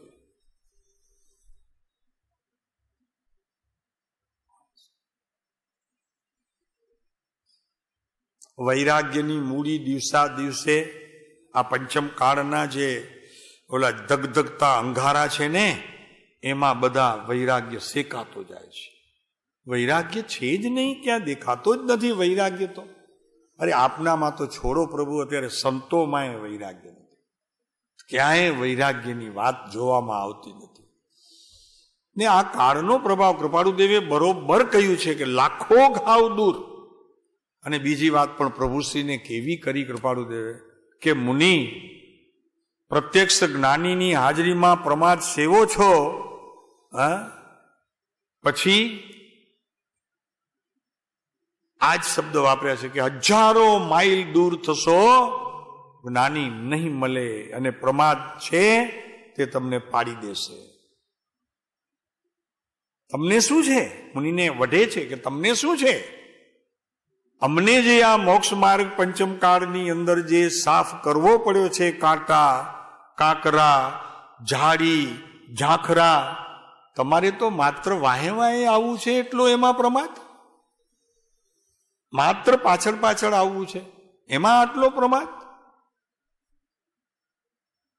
તો પણ પંચમ કાળ બનવાનું થશે તે તો બન્યા વગર રહેશે નહીં. આમ જ થવાનું છે. એમાં કોક વિરલો બચશે. યોગસારમાં એક ગાથા છે, વિરલા જાણે આત્મને.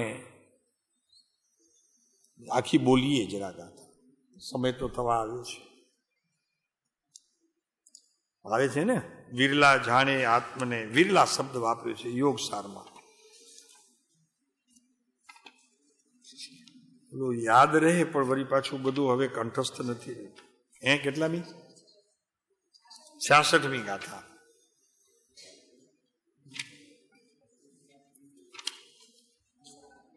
$258. જુઓ, તમારી પાસે હોય તો તમે જુઓ, જેની પાસે હોય તે. વિરલા જાણે તત્વને, વિરલા જ જાણશે હો, કોક વિરલા. અને જેનું કંઈક પૂર્વમાંથી હજી કંઈક આવેલું હશે, પૂર્વે લઈ આવ્યો હશે કંઈક, એવા વિરલા જીવો. વિરલા જાણે તત્વને, વિરલા સાંભળે કોઈ, શ્રવણ કરવામાં પણ વિરલા. કોક જ વિરલા, એટલે કરોડોમાં એક, અબજોમાં બે. વધારે હોય ને સંખ્યા, 100 કરોડ થાય ને. વિરલા ધ્યાવે તત્વને, કોઈ વિરલા પુરુષ તત્વની આરાધના કરશે. બાકી તો શુભ ભાવને ધર્મ માની અને પ્રવર્તનારો અત્યારે મોટો વર્ગ આ પંચમ કાળમાં દેખાશે. શુદ્ધની ક્રિયા કરનારો કોઈક જ મળશે. જેમ કીધું ને યશો વિજયજી મહારાજે, શુદ્ધ ભાવને સુની ક્રિયા. આ ચાલશે અત્યારે, આ ચાલશે. શુદ્ધ ભાવ અને સુની ક્રિયા, બેહમાં અંતર કેતો છે. જળ હળતો સૂરજને ખજુઓ, તાસ તેહમાં તેતોજી. એક બાજુ શુદ્ધ ભાવ અને એક બાજુ શું આવ્યું? શુદ્ધ ભાવ ને ક્રિયા સુની. બે બહુ કઠણ છે. સુની ક્રિયાવાળા જ મળશે, શુદ્ધ ભાવમાં જવાવાળા નહીં મળે. દેહમાં અંતર કેતોજી, જળ હળતો એક બાજુ સૂરજ અને એક બાજુ રાતના ઓલો આપણે જઈએ ને વસઈ વિરારમાં ગયા છો કે નહીં ટ્રેનમાં ક્યારે? તો આંધિયા નામના એક ઓલું હોય છે, જંતુ હોય છે નાનો, એ લાઈટ જેવા ઝબક્યા કરે અને રાતના ખાસ તમને દેખાય, સંધ્યાકાળે રાતના બી દેખાય. એટલું અંતર બેમાં. શુદ્ધ ભાવ એ જળહળતો સૂરજ અને ક્રિયા કેવી? સૂની ક્રિયા એ આંધિયા જેવી. આટલું અંતર ત્યાં બતાવે છે દ્રષ્ટાંત. વિરલા ધ્યાવે તત્વને ને વિરલા ધારે કોઈ. જો ભાઈ આ બતાવવાનો હેતુ એમ છે કે તમે નિરાશ નહીં થતા, પ્રયત્ન કરવાનો છે, પુરુષાર્થની વાત છે. આ તમે સાંભળીને તમને એમ થાય કે હવે સાહેબ નથી આ કાળમાં તો હવે પ્રયત્ન શા માટે કરવો? બરોબર છે રવિભાઈ, એમ કરી લ્યો, કોઈક નિર્ણય કરી લે એવો તો કે હવે આ કાળમાં વિરલા જ છે તો આપણો નંબર ક્યાં લાગવાનો? એમ કરીને પુરુષાર્થના મંદની પ્રવૃત્તિ છોડી પુરુષાર્થ તીવ્રપણે મળે એવા સ્થાનોમાં રહીને પણ કરવાનું તો આ જ છે ભાઈ, આ જ કરવાનું છે, બીજું કરવાનું. આ આચાર્યો એટલા માટે કહે છે, નાસ્તિથી જેટલા પણ બોલ આવે ને, અસ્થિના બોલ તો આત્મા સંબંધીના હોય જ, બરોબર છે, એ પુરુષાર્થને અનુસરનારા હોય, પણ નાસ્તિના બોલ પણ પુરુષાર્થને મંદ કરનારા નથી. એમ ન સમજો તમે કે જેટલા કઈ નાસ્તિના બોલ આવે છે શાસ્ત્રોમાં એ પણ તારા પુરુષાર્થને મદદ કરનારા છે, એમ સમજો. ઢીલા ન થાવ તો કે આ વિરલા છે, આમાં આપણો નંબર ક્યાં લાગશે?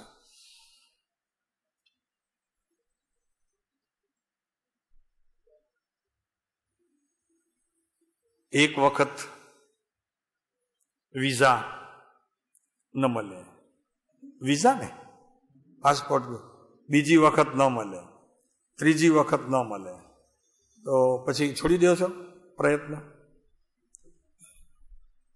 છોડી દો છો? કોણ ગયું છે અમેરિકા? રસિકભાઈ કેટલા વખત ફેલ ક્યાં? 2 વખત, 3 વખત ફેલ, તો પણ ચોથી વખત કોશિશ ચાલુ રાખી અને જઈ આવ્યા. એમ ન કીધું કે ચાલો હવે જવા દો, હવે 3 વખત નાપાસ થયા, આપણે નથી હવે કરવો. એમ આપણે કરતા નથી. કેમ નથી કરતા?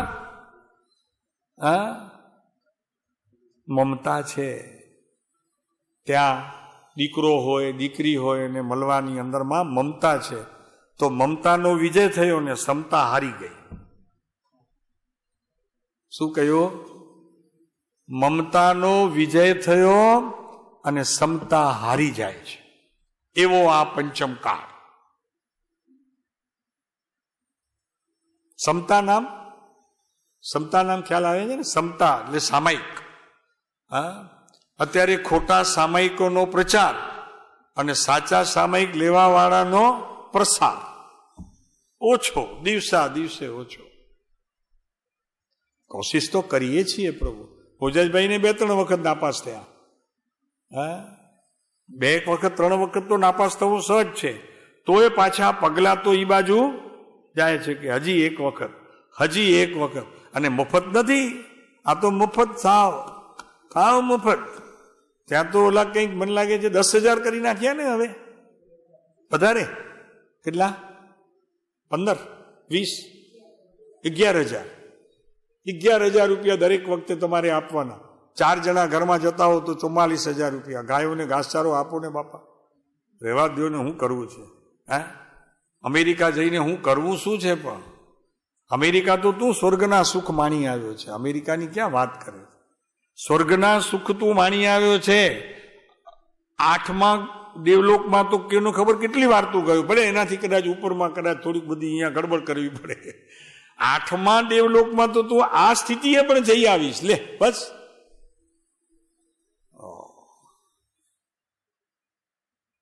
નથી છોડતા.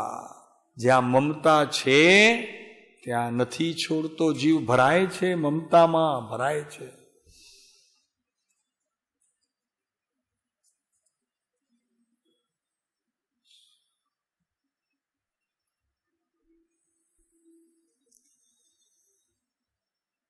મુનિ જરૂર થવું છે, જરૂર થવું છે. ભાવના નિરંતર એ જ રાખવી છે. અને ભાવના રાખીએ છીએ, માત્ર ભાવના રાખવી એમ નહીં, ભાવનામાં પણ કેટલીક શરતો છે. સામાન્ય મુમુક્ષુને પણ જ્યારે મુમુક્ષુ થવું હોય ને એના માટે પણ કેટલાક નિયમો છે. હા, શ્રાવક થવું હોય તો એનાય કેટલાક નિયમ છે, અને સાધુ થવું હોય તોય એના કેટલાક નિયમ છે. ક્યારેક અવસર આવશે ને તો રત્નકરણ શ્રાવકાચાર્યમાંથી કંઈક વાત કરશો, ખ્યાલ આવશે. હવે અત્યારે તો રહી ગયું. રત્નકરણ શ્રાવકાચાર્યમાંથી ઉપવાસના દિવસે કહીએ, અત્યારે વાંધો નથી, કહીએ ભાઈ વાંધો નહીં, ના આવે તો કાંઈ વાંધો નહીં. પહેલા આવી ગયા છે તિથલમાં આવી ગયા છે કે ઉપવાસ કરો તે દિવસે તમે શું કરો અને શું હોવું જોઈએ તમારા જીવનની અંદર.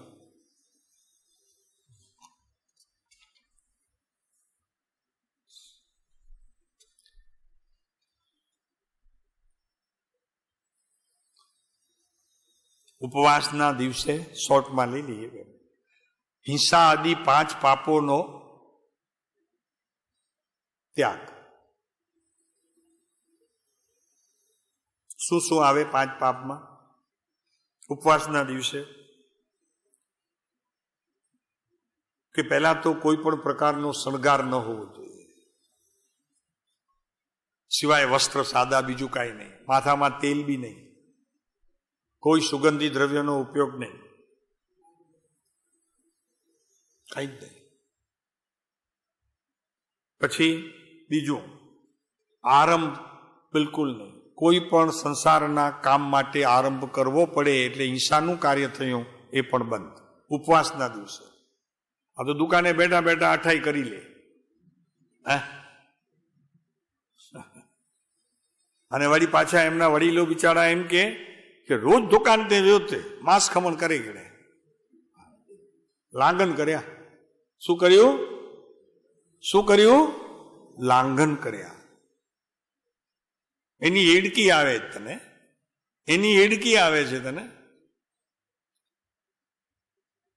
આરંભ, વાણિજ્ય, વેપાર બધું બંધ. તે દિવસે સ્વાધ્યાય સિવાય અન્ય પ્રવૃત્તિનો નિષેધ. માત્ર સ્વાધ્યાય હોય, શાસ્ત્ર સ્વાધ્યાય. એક આસને સર્વ પાપથી નિવૃત્તિ કરી એક આસને બેસીને શાસ્ત્ર સ્વાધ્યાય કરાય. ચિન્ન મંદિર જવાય. સામાયિકનું ઓગે ઓગે પણ પાલન થાય. પ્રતિક્રમણ પણ રાતના ભાવપૂર્વક કરે. એમ નહીં કે હવે પ્રતિક્રમણ કરવાની જરૂર નથી, એમ નહીં, પ્રતિક્રમણ બી કરે.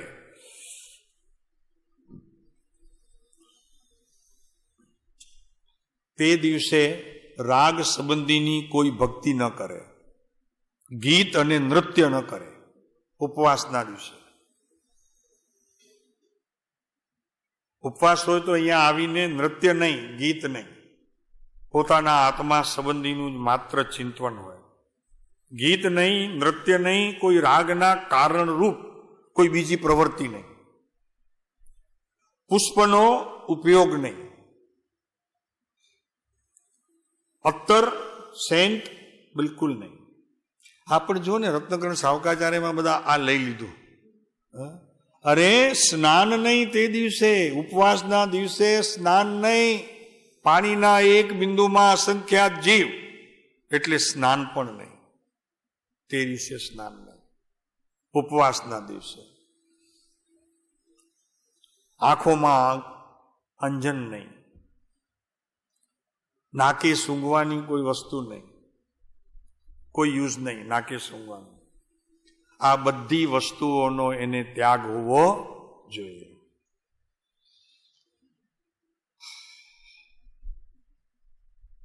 આ તો હજી બાહ્ય, અભ્યંતરમાં કશાયનો વેપાર નહીં. એક માત્ર જો તે સમયે કોઈ પણ ચારે પ્રકારનો ક્રોધ, માન, માયા અને લોભ, એ 4. રાગ અને દ્વેષ, પછી હાસ્ય, રતિ, અરતિ, ભય, શોક, જુગુપ્સા, આ બધાનો ત્યાગ. જરી પણ ઉપવાસના દિવસે આ થયું તો સમજવું કે ઉપવાસનો ફળ મને નહીં મળે, મારું ઉપવાસની જગ્યાએ લાંગન રહ્યું.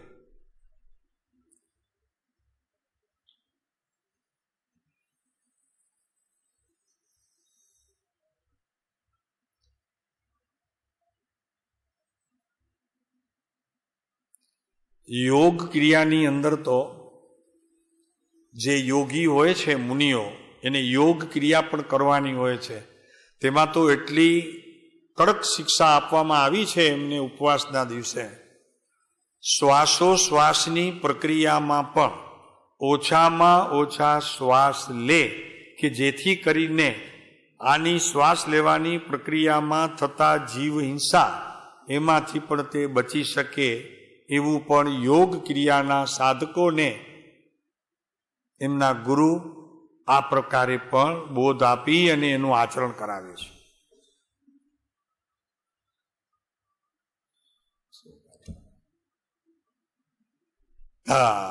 ધાડ ધાડ ધાડ ઉપવાસ ચાલે છે, અને કોઈને કહીએ કે તમારા ઉપવાસ નથી,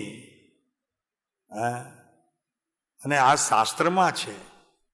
આ એવું તો છે નહીં કે આ કોઈ ઘરની કોની કહેલી વાત છે, આ શાસ્ત્રબંધ હકીકત છે કે ભાઈ આટલું જે કરતો હોય તેને ઉપવાસ હોય, આ ન કરતો હોય તેને ઉપવાસ કહેવામાં આવતું નથી. અને એટલું જ નહીં, પણ આમાં શાસ્ત્રોની અંદર તો એને ચોખ્ખું લાંગન શબ્દ મૂક્યું છે, નાસ્તીથી એ શબ્દ પણ મૂક્યો છે. છતાં અત્યારે લોકો અહીંની વાત લઈ અને નિષેધ કરે છે. ભાઈ અહીંની વાત નથી, આ તો શાસ્ત્રમાં કહેલી વાત છે. અને કદાચ અહીંયા પણ કહેવાતી હોય તો સત્યનો અને અસત્યનો નિર્ણય કરવામાં આપ બધા શક્તિશાળી છો. આપનામાં હજી એવું કાંઈ નથી થઈ ગયું કે આપ નિર્ણય ન કરી શકો કે ખોટું શું છે અને સત્ય શું છે. એટલો તો આપનામાં વિવેક છે, એમ અમે તો સમજીએ જ, અને તે સત્ય છે અમારું સમજવું.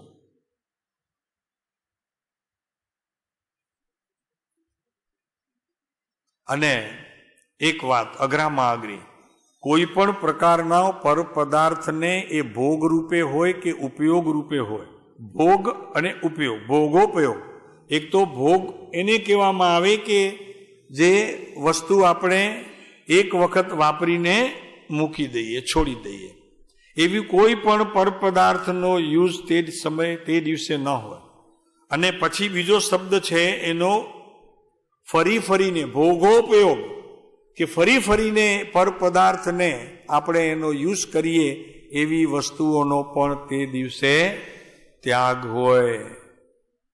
એટલે ઉપવાસ કરનારને દંડલોપની ગાડીને એસીમાં સુવાનું તે દિવસે બંધ હોય. માત્ર એક પતલું સાધન, ચટાઈ જેવું કે એક પતલો કપડો અને એક ઓશીકું પણ નહીં. હાલો, આ તો છે બધું અઘરું. ઓશીકું નહીં, એમાં કપાસ હોય માટે એ નહીં, તો કે સાહેબ દંડલોપનું વાપરશો. ને હમણાં તો બીજા ઘણી બધી વેરાયટીઓ આવે છે જેમાં દોષ નથી, બધું અહિંસક છે.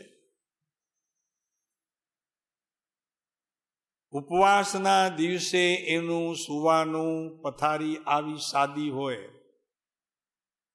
આ બધું રત્નકરણ શ્રાવકાચાર્યની અંદર કોણ હતા એના કરતા ખબર છે કે જેણે કૃપાળુદેવ વચનામૃતની અંદર સિંહની ત્રાળ નાખીને એ મુનિને ઉપમા આપી છે, એ આચાર્ય. આપને યાદ આવી ગયો હશે? હવે આવી ગયું રસિકભાઈ? કૃપાળુદેવનું એક વચન છે કે સિંહ જેમ ગુફામાંથી બહાર નીકળે ને ત્રાળ પાડે, એમ આ મુનિએ બહાર આવીને ત્રાળ પાડી. શું કીધું ખબર છે ભગવાનને? હે જિનેશ્વર, તું એમ સમજે છે કે આ 7 પ્રાતિહાર્ય અને સમોષણનો વૈભવ લઈને તું બેઠો છે એટલા માટે તું મહાન છે? ના ના ના, આમ શ્રીયની ત્રાળ જેણે નાખી એ આ રત્નકર્ણ શ્રાવકાચાર્યના કરતા છે. હવે નામ બોલો, બોલો બોલો. સંમતભદ્ર આચાર્ય.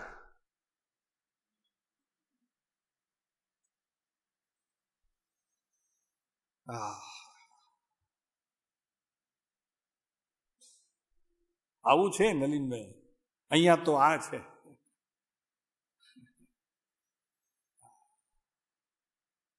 અને કદાચ આટલું કર્યા પછી પણ આ બધા રત્નકર્ણ શ્રાવકાચાર્યની અંદર જેટલું અમે અત્યારે કહ્યું એ બધું પાડે. અક્ષરે અક્ષર સંમતભદ્ર આચાર્ય જે કહ્યું છે એ બધું પાડે અને બીજું બધું છોડ્યું, પણ એનાથી પોતાને જો માન આવ્યો અને એનો પણ જો આહાર લીધો તો પણ લાંગન. શું કઠણ છે આ વિતરાગ માર્ગ છે ભાઈ. ઉપવાસ તો બીજા અન્ય ધર્મીઓ એ કરે છે, અને આ જૈનનો જે વિદ્યાર્થી છે ને, હજી શરૂઆત છે બાપુ, ઘણો ફરક છે. તપની વ્યાખ્યા જ્યાં જૈન દર્શનની અંદર કહેવામાં આવી છે એવી વ્યાખ્યા કોઈ શાસ્ત્રમાં છે નહીં. ક્ષમા કરજો પ્રભુ, કોઈને ખોટું લાગે તો મિચ્છામિ દુક્કડમ. શાંતિભાઈ શું છે? 36 કલાકનો પહેલો ઉપવાસ હોય છે. કેટલા કલાકનો? 36 કલાક, 24 કલાક નહીં. અરે બાપુ, અઠમ તપના પણ કેટલા નિયમો આપણે તો બધા હવે એરણે ચડાવી દીધા છે. અઠમ તપ કરે છે ને, એ અઠમ તપ કોને કેવું એની બધી વાત કરશું ક્યારે, કે અઠમ તપ એટલે કેવી રીતે એની પદ્ધતિ છે.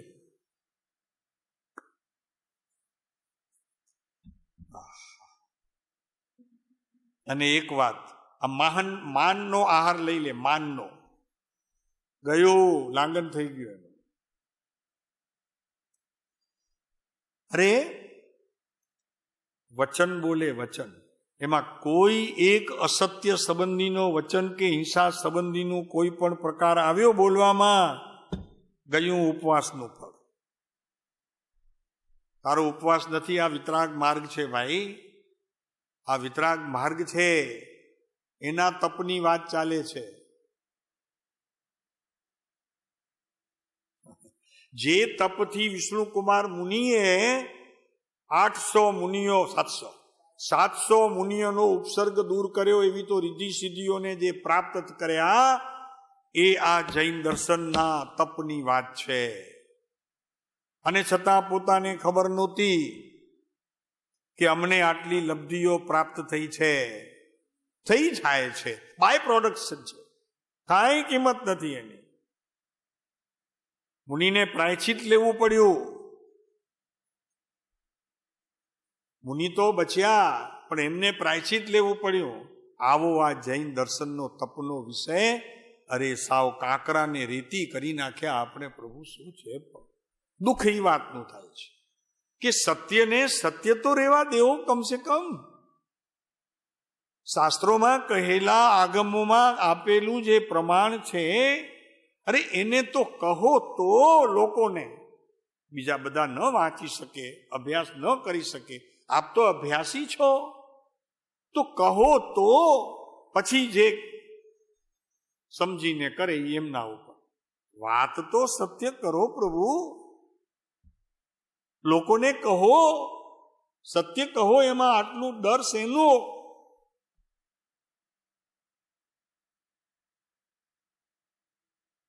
કાલે હજી હવે આવશે ત્યાગના છોગાળા, જોજો. હા, ઉત્તમ ત્યાગ. કિરણભાઈ શું છે? પ્રભુ સત્ય કહો, પ્રભુ સત્ય કહો. જે છે મહાવીરની વાત, અનંત તીર્થંકરોની વાત, જે પરંપરાથી ચાલે છે, એ પરંપરાને તોડો નહીં.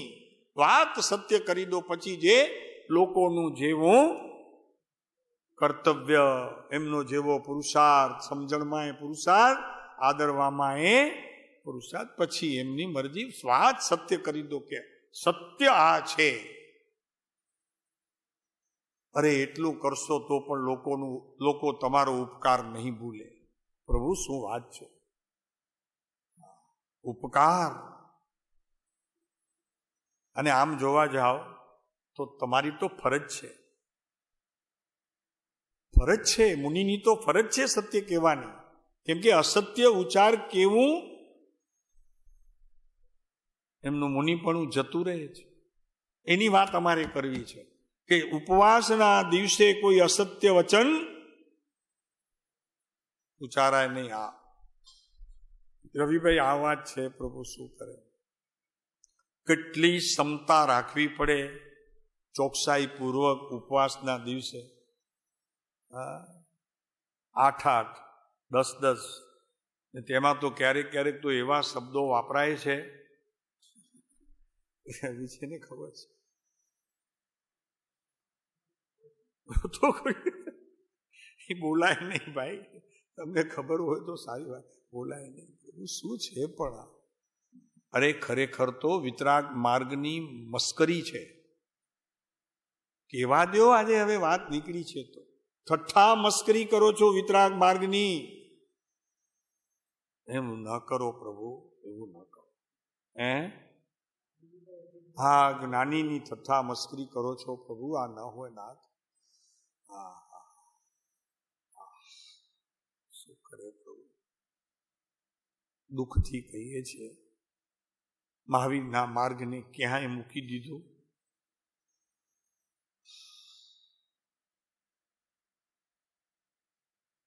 કૃપાળુદેવે લીધું છે એક જગ્યાએ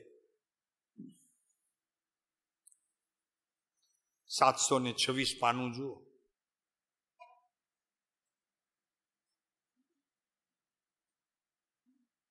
પાના નંબર 726 જુઓ.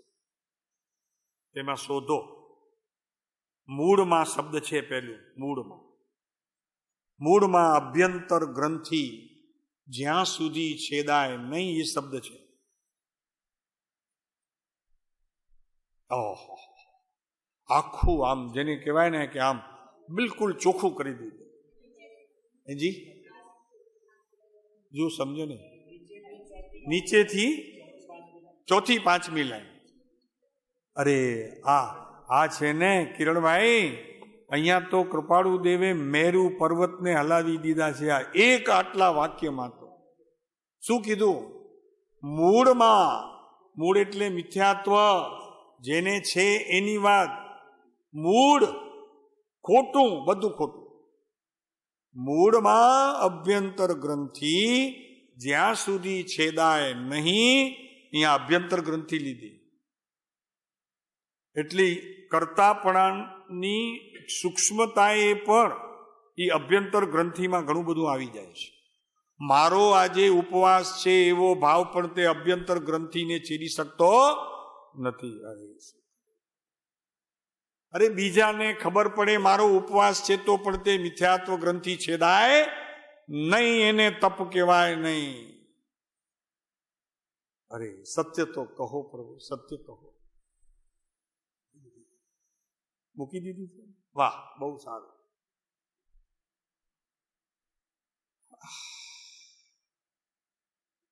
શું પરેશ, આવું છે પ્રભુ, શું કરે? અમારે તો મહાવીરને તમારી નજીક બેસાડવા છે, કૃપાળુદેવની નજીક બેસાડ્યા છે.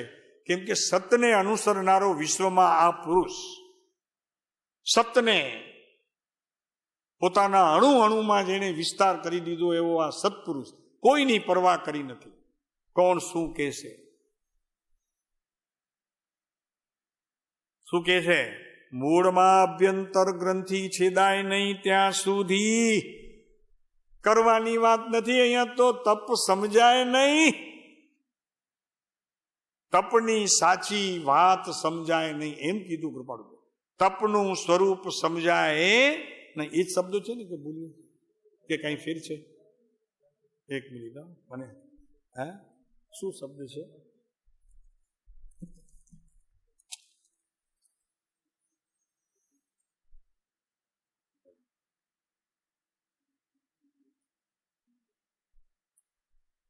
અભ્યંતર ગ્રંથિ જ્યાં છેડાય નહીં ત્યાં સુધી ધર્મનું સ્વરૂપ.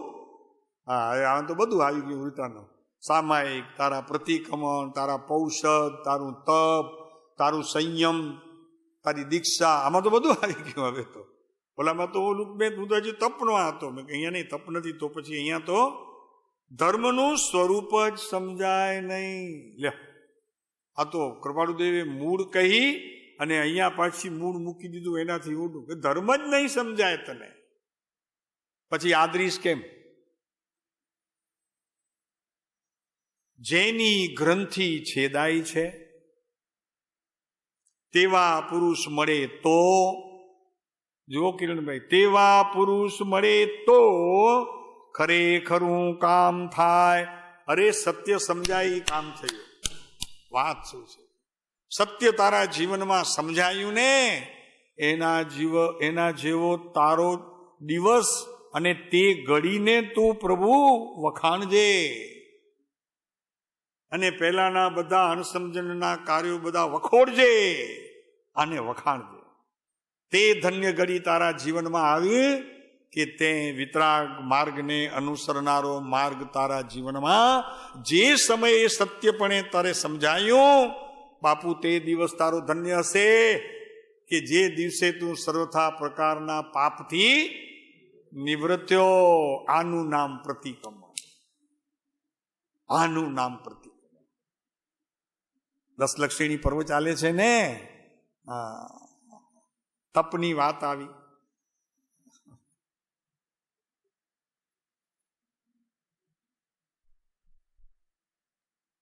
ખરેખરું કામ થાય તેવા પુરુષ મળે તો ખરેખરું કામ થાય, તેમાં વળી તેના સમાગમમાં રહે તો વિશેષ કલ્યાણ થાય.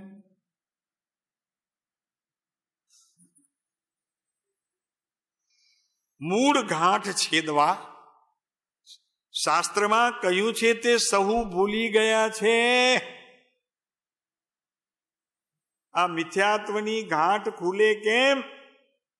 તો કે સાહેબ કોઈ ખોલે તો ને, તો કે નહીં, તું ખોલે તો સમજાય. સાહેબ ખોલી આપે તો નહીં. તારા જ્ઞાનની અંદર કેટલાક સમ્યક નિર્ણયને તારે તારા જ્ઞાનમાં ધરવા પડશે, પકડી રાખવા પડશે. અરે જો તો ખરા, પછી જો તો ખરો, તું એક વખત આવો નિર્ણય તો કર પ્રભુ. અરે તને મોક્ષની જરૂર નહીં રહે. અરે હવે મને ભવ ભ્રમણ નથી એવો ભીતરથી રણકાર આવશે. તને રવિભાઈ મજા પડી જાય એવું છે આમાં તો. હા, મને સમ્યક દર્શન થશે ના, એ તો પર્યાયમાં થશે, અવસ્થામાં થશે. મને સાઈક થશે તો કે ના, એ તો બધું ત્યાં. અરે મને મોક્ષની પર્યાય છે, મને એ પણ નહીં. હવે તો આ અંદર રહેલું ધ્રુવ તત્વનો અવાજ એક જ છે કે હવે અમને ભવ ભ્રમણ નથી. કેમ કે ભગવાનની વાણી યથાર્થપણે સમજણમાં આવી ગઈ. ઓ આ વાત છે, વધી ગઈ. ઈચ્છાનો નિરોધ, ઈચ્છાનો નિરોધ.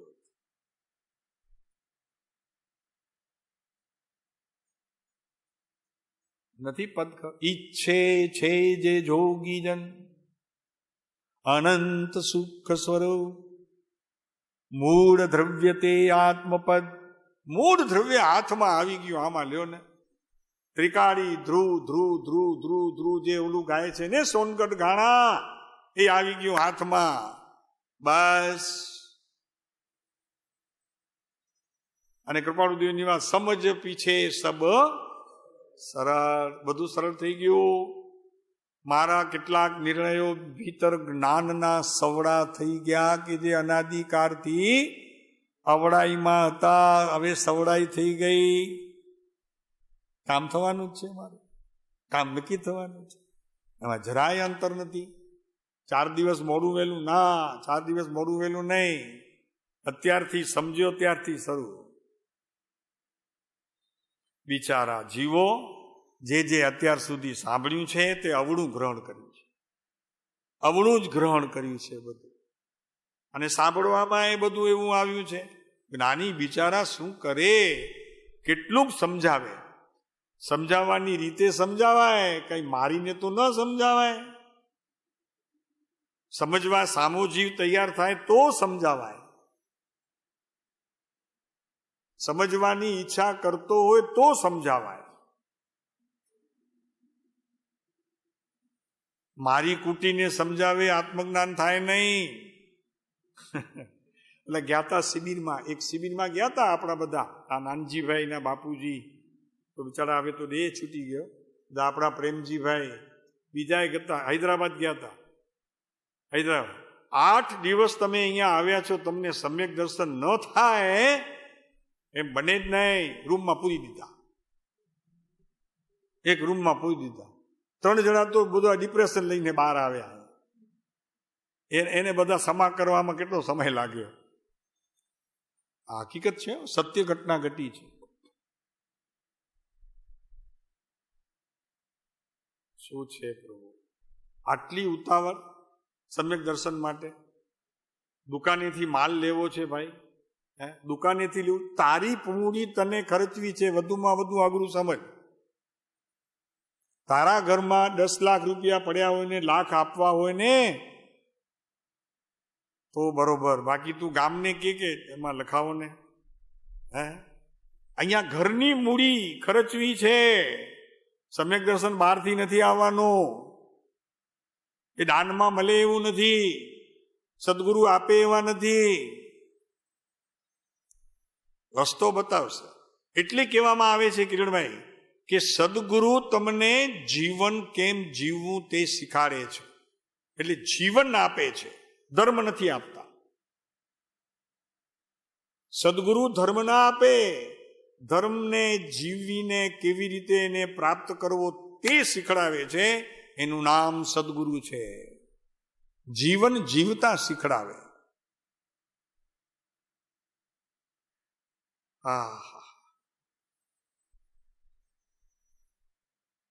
ચાલો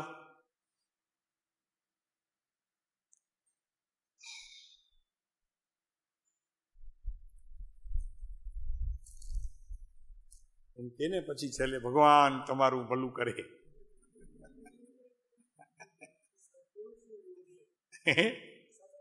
સત્પુરુષનો યોગ બળ તો સવાલ જ નથી. સત્પુરુષનો યોગ બળ તો સવાલ જ નથી. અરે બાપા, એમના જ યોગ છે. કોઈ અમે બધા એમ અમારા નામે બધું લખી લેતા હોઈએ, ખોટું છે પ્રભુ. આ તો સત્પુરુષનો યોગ બળ. કાલે જ વાત નીકળી હતી. આપણું ગજુ શું છે કે સત્પુરુષને આપણે બહાર લાવીએ, તો એનો અર્થ સીધો તો એ થયો કે હું સત્પુરુષથી ઊંચો. એમ છે નહીં પ્રભુ.